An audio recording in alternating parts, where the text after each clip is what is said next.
Hello good evening. चलो next topic अपन पढ़ते हैं। इससे पहले वाली वीडियो में अपन ने दर्पण सूत्र के बारे में यहाँ तक पढ़ा था। अब आगे नेक्स्ट टॉपिक चलता है अपना आवर्धन, जिसको एम से रिप्रेजेंट करते हैं। गोलीय दर्पण द्वारा उत्पन्न आवर्धन वह विस्तार है जिससे ज्ञात होता है कि कोई प्रतिबिंब बिंब की अपेक्षा कितना गुना आवर्तित बना है। इसे प्रतिबिंब की ऊंचाई तथा बिंब की ऊंचाई के अनुपात में व्यक्त किया जाता है। यह आवर्धन का डेफिनेशन।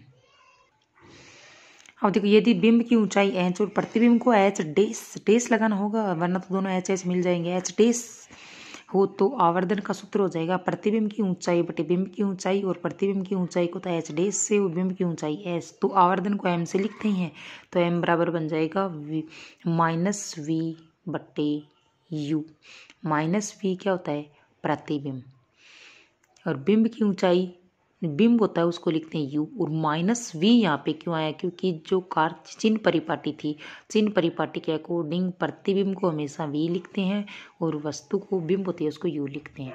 और यदि प्रतिबिंब वास्तविक है तो ऋणात्मक चिन्ह लगता है, और प्रतिबिंब आभासी है तो धनात्मक चिन्ह लगता है। अब आगे नेक्स्ट बहुत ही इंपॉर्टेंट पॉइंट आ गया, प्रकाश का अपवर्तन। और इस अपवर्तन के बहुत सारे ऐसे एग्जाम्पल हैं जो मोस्ट ऑफ एग्जाम में पूछे जाते हैं। जैसे इस अपवर्तन से रिलेटेड एक पॉइंट अभी हाफ ईयरली एग्जाम में आया था कि अगर जैसे मान लो कोई पेंसिल है, उसको एक ग्लास में रखा गया है, तो वो अपने को मुड़ी हुई दिखाई देने का रीज़न क्या होता है।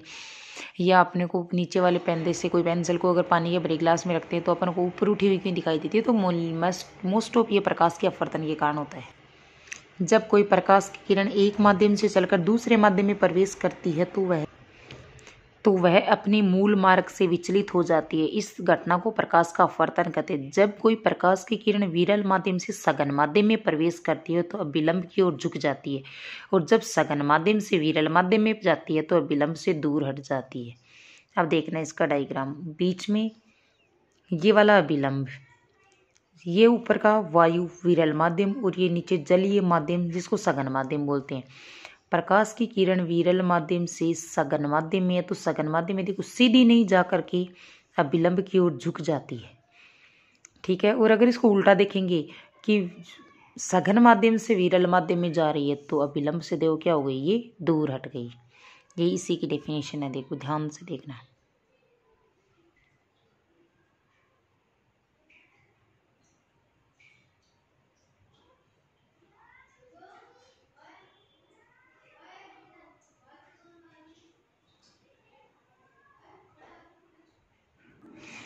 प्रकाश के अपवर्तन के नियम आ गए आगे।